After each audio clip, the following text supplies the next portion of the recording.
Living in the midst of a low-intensity conflict has its own challenges. Many women have lost their husbands, and children their fathers. But violence is not limited to the conflict zone alone. If you take the June incident where a Garo woman was shot dead in front of her children, and one could not believe that in a matrilineal society these kind of incidents can happen. There has been cases of molestation. There has been cases like in 2012 on the streets a girl was molested. Now it depends on the fact that whether those things are reported or not. There has been a lot of under-reporting also, that in the sense that women are to preserve the family esteem, so therefore they may not go out or they may not voice out that the fact that they have been molested or that there has been violence, especially in the private spheres, like for example where domestic violence, there is a high incidence of domestic violence in the Northeast, but women may not go out and report it. See, women, whether they work or whether they are working women or not working women, the home front, they have to look after to a great extent, especially if they stay in a nuclear family, if they don't have, no relative to support them. They will have to do, because this is a new kind of phenomena, it's a new kind of situation where earlier in the Jhum field or when we were doing our cultivation, etc., you do it at your own pace. You do it at your own pace when you have finished the work at home, but now when it comes to government job, or if you're being employed in an organized way, you have to attend office or you have to attend your work at a particular time.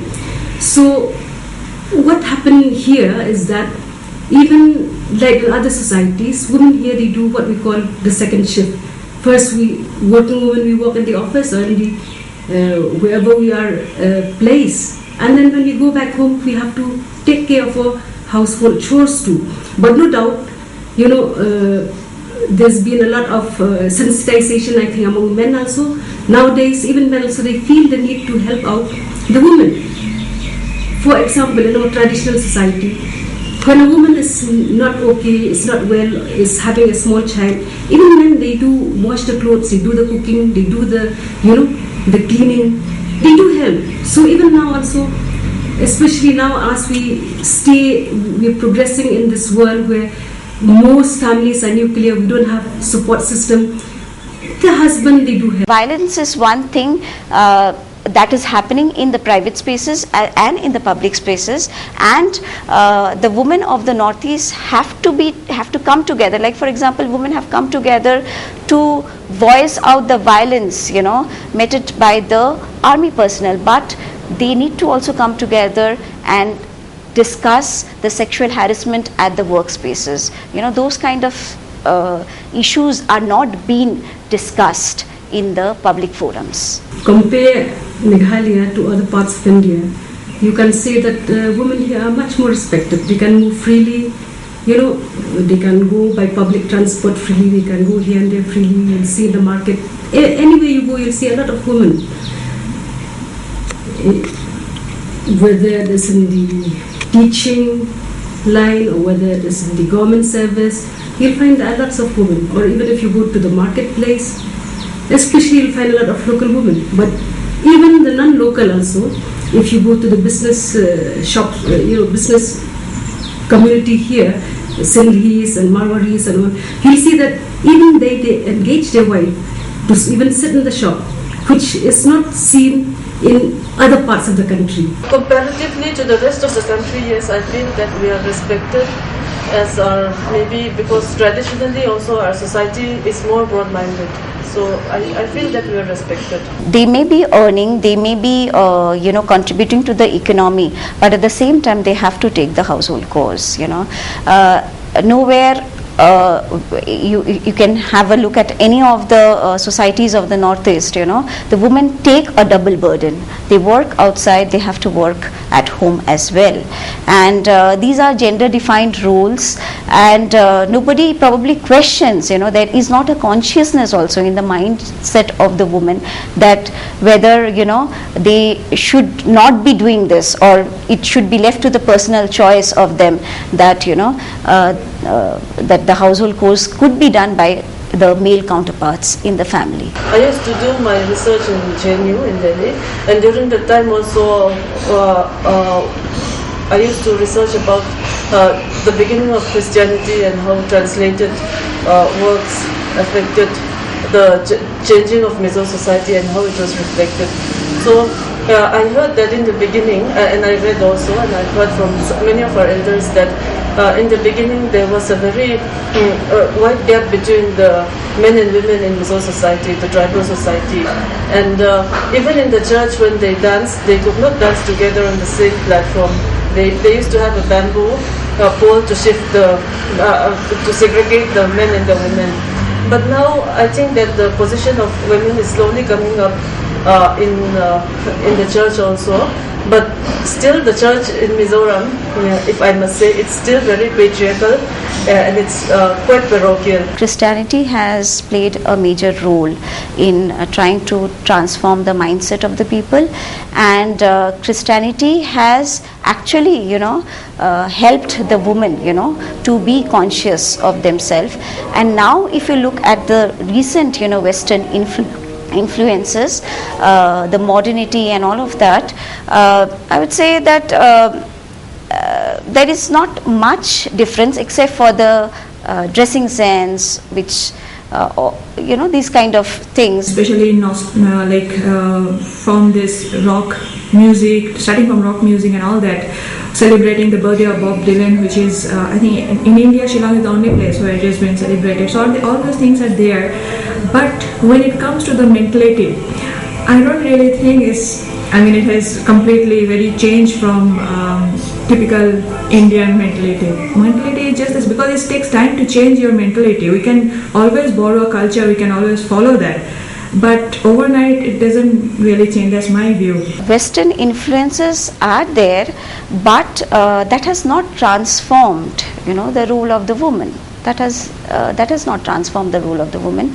If a woman dances to the Western music, or knows about the Western music or dance and so on and so forth, that doesn't mean that there is a huge transformation that is happening in their life. Especially we Mizos, we are quite fashion forward. The way we like to dress up, also our society and culture, it's quite influenced by fashion, Western fashions and the lifestyle also. From watching a lot of American and British serials and movies, we tend to get influenced easily, I think. The social indicators suggest women have played and continue to play a very important role in northeastern society, whatever their influences. Women in the Northeast, they do have a large role in the economy, because if you look at the female work participation, it's quite high in most of the northeastern states. Like Nagaland have around 56%, and Meghalaya has around 51%, and which is relatively much higher if you compare this data in India, which is only 35%, right? So the work participation rate is high, but when it comes to opening bank accounts, by their own name, then probably the data may not be as high, So therefore, they may be earning, but whether they are also saving for themselves, that is something which needs to be examined. Yes, I think women have improved a lot in education sector, especially because this is a fact that we see number of women students increasing every year.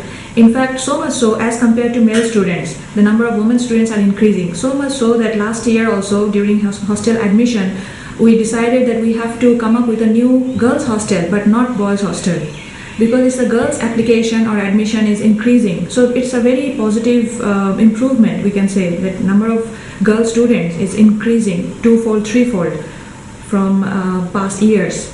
This coming the last 2-3 years, it has increased a lot.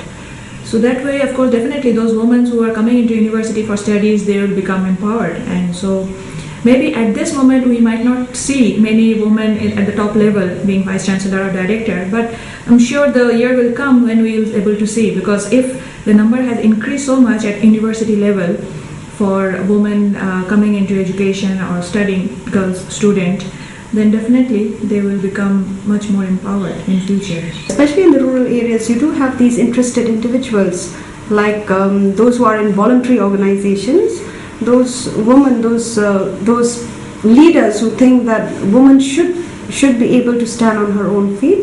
So they do have these initiatives of different self-help groups, and they take the initiatives to bring that to give the woman the economic sustainability that she can, even at the level of whatever limitation that she has within the scope, just to bring some progress in her development.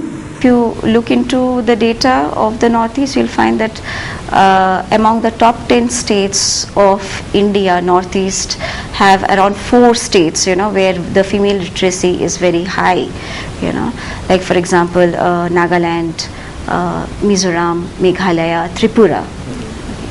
But whether they are practically using that education to secure employment for themselves, that in that sector probably one needs to focus a lot. What is stopping us, the educated women, not to seek jobs? Is it because of the fact that women have been already assigned the role that after education one needs to get married, and therefore do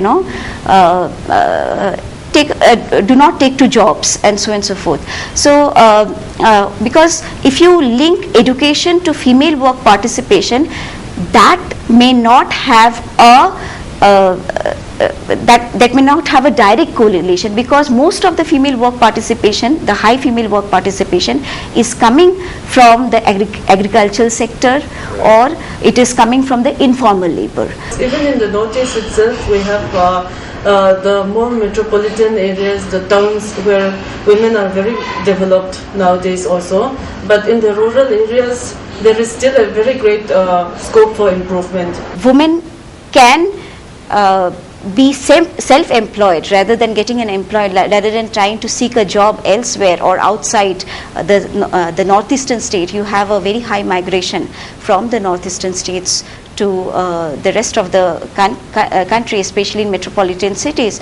So instead of that, the entrepreneurship skill can be built there, not only in the rural sector but also in the urban sectors. Like for example, the weaving which takes place at the rural sector, but why can't they market it at the urban sector? So that interface has to come out.